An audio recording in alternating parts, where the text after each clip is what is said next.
வணக்கம் வணக்கம் வணக்கம். இன்னைக்கு மனோபாலா கிச்சன்ல என்ன செய்யலான்னு நல்ல அருமையான சப்பாத்தி நான் இதுக்கெல்லாம் நம்ம 5 ஸ்டார் ஹோட்டல்லாம் போய் ஆர்டர் பண்ணுறோம்ல, பீஸ் ஃப்ரை அல்லது பீஸ் மசாலா அப்படின்னு ஆர்டர் பண்ணுறோம்ல, நல்ல பீஸ் மசாலா கொண்டாங்க.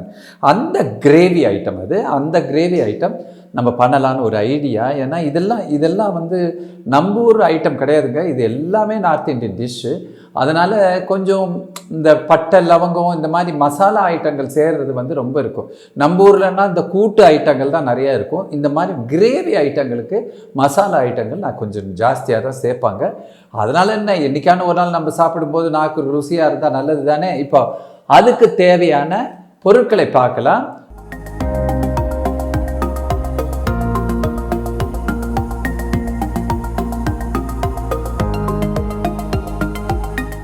நல்ல 2 பெரிய வெங்காயம் எடுத்துக்கோங்க. ஒரு 4 குட்டி குட்டி தக்காளி அதை கட் பண்ணி வச்சுருக்குவேன்.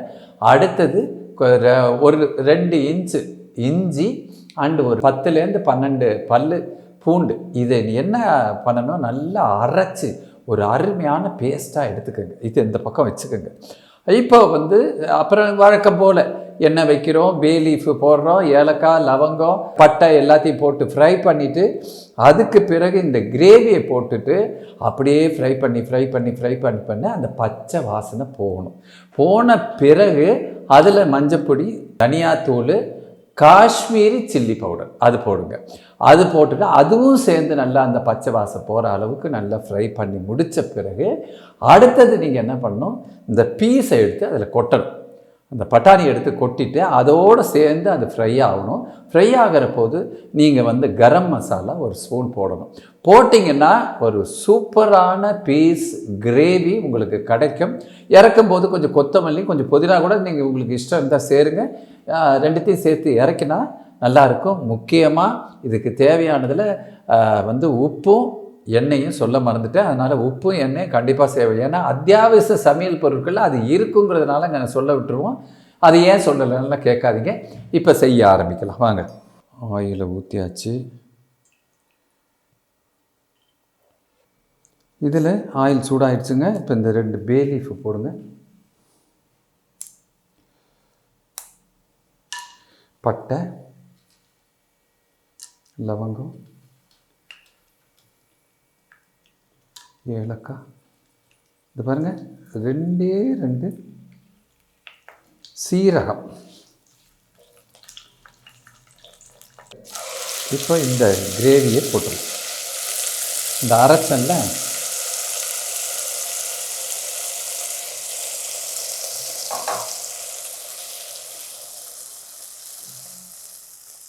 இதோட பச்சை வாசனை போகணும். கொஞ்சம் 1/2 ஸ்பூன் மஞ்சப்பொடி,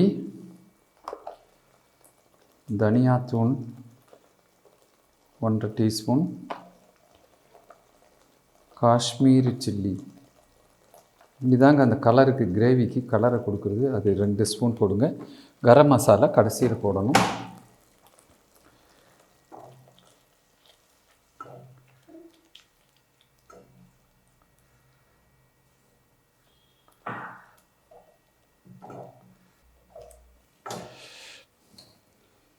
இப்போ இந்த டோட்டல் இதுக்கு தேவையான உப்பு அதே சேர்த்துடலாம்.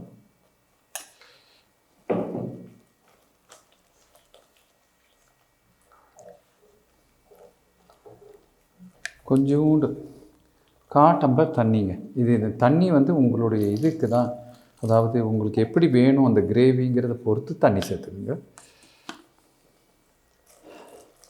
இது பாருங்கள், நல்லா அந்த பச்சை வாசனைலாம் போகுது. லேசான எண்ணெய் பிரிஞ்சு வந்திருக்க நேரத்தில் இப்போ இந்த பீஸை சேர்த்துருங்க.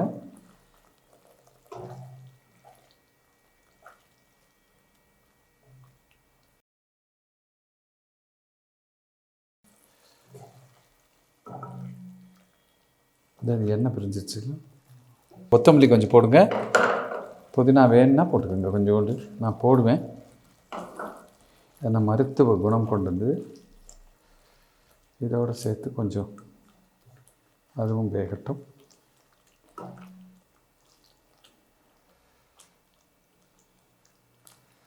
அவ்வளோதாங்க, சுவிட்ச் ஆஃப் பண்ணிடலாம். இது பாருங்கள், நல்ல அழகான பீஸ் கிரேவி ஃபார் சப்பாத்தி. எதுக்கு வேணால் நான் எதுக்கு வேணால் தொட்டுக்கலாம், அந்த மாதிரியான ஒரு பீஸ் கிரேவி இருக்குங்க.